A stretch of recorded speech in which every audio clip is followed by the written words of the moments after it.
kelompok 23 akan membahas tentang penyakit tuberkulosis. Dengan kami, Kenalkan, nama saya Anissa Pratiwi.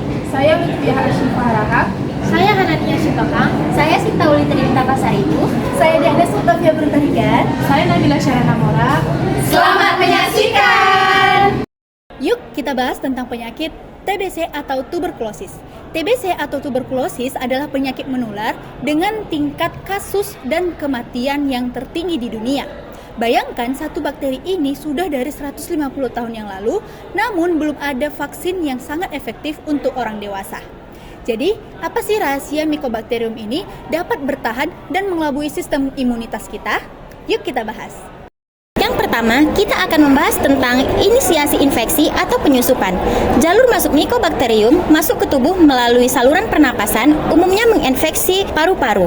Target utamanya, setelah masuk ke kantung udara atau alveolus di paru-paru, Mycobacterium segera menginfeksi sel imun yang disebut makrofag alveolar dan sel dendritik. Dengan tujuan awal, sel-sel ini menjadi reservoir awal infeksi dan digunakan Mycobacterium untuk mengaktifkan respon tubuh imun adaptif seperti sel T dan sel B. Sekarang kita masuk ke fase kedua, yaitu infeksi laten atau tidur panjang. Mycobacterium tuberculosis memiliki benteng pertahanan. Untuk mengendalikan infeksi, sistem imun kita membangun sebuah benteng yang disebut granuloma. Granuloma ini terbentuk dari kumpulan sel-sel imun seperti makrofag, monosit, dan T-sel. Selain itu, pada fase ini juga ada strategi bakteri. Bagi bakteri, granuloma juga berfungsi sebagai penjara yang membatasi kerusakan jaringan. Dari sudut pandang bakteri penyebab tuberkulosis, granuloma adalah tempat ideal untuk tidur panjang atau dormansi, yang memungkinkannya bertahan tanpa batas waktu dan menghindari pembersihan oleh sistem imun. Selanjutnya, pada fase ketiga, yaitu reaktivasi dan penyebaran. Tuberkulosis yang awalnya laten bisa menjadi aktif ketika daya tahan tubuh melemah, misalnya karena HIV, AIDS, diabetes, atau penggunaan obat tertentu. Struktur pertahanan tubuh, yaitu granuloma, bisa rusak dan membentuk materi yang disebut kaseum, yaitu tempat bakteri berkembang lebih cepat. Kaseum ini bisa mencair, merusak jaringan baru, dan membuat bakteri tuberkulosis menyebar ke bagian tubuh lain. Ketika penderita batuk, bakteri keluar bersama dahak dan udara, lalu bisa menyebar ke orang lain menjadi inang baru. Apa sih senjata rahasia Mycobacterium tuberculosis? Mycobacterium tuberculosis menggunakan dua senjata molekuler. Yang pertama adalah untuk mengelabui, dan yang kedua adalah untuk merusak sel inang.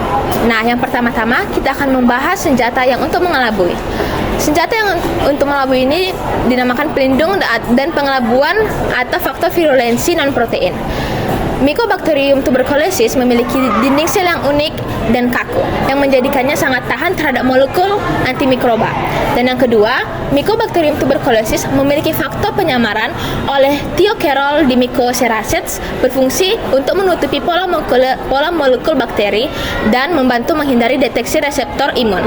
Yang ketiga, Mycobacterium tuberculosis memiliki taktik menghambat degradasi untuk membantu Mycobacterium tuberculosis dalam makrofag, sehingga menghentikan pematangan dan pengasaman fagosomnya. Dan yang keempat, terdapat pemicu batuk yang ditimbulkan oleh sulfolipid. Nah, sulfolipid ini tidak mematikan, tetapi berperan penting dalam penularan. Itu memicu refleks batuk kronis. Selanjutnya, perusak dan penahan imun.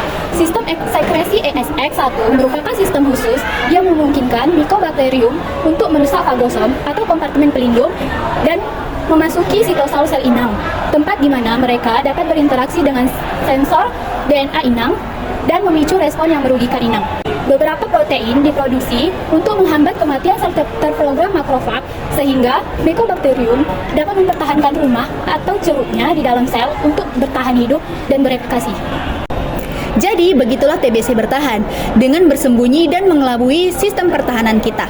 Tapi ingat, dengan memahami betul senjata dan siklus panjang dari kuman Mycobacterium tuberculosis ini, para ilmuwan kini selangkah lebih dekat untuk menemukan obat dan target baru vaksin yang lebih baik. Perjuangan melawan TBC masih berlanjut, dan pengetahuan adalah kunci kita. Yuk kita sebarkan informasi penting ini. Kesadaran dan deteksi dini adalah kunci untuk memutus siklus penyebaran kuman cerdik ini. Demikian penjelasan yang dapat kami berikan tentang penyakit tuberkulosis. Semoga informasi yang kami berikan dapat bermanfaat. Terima kasih.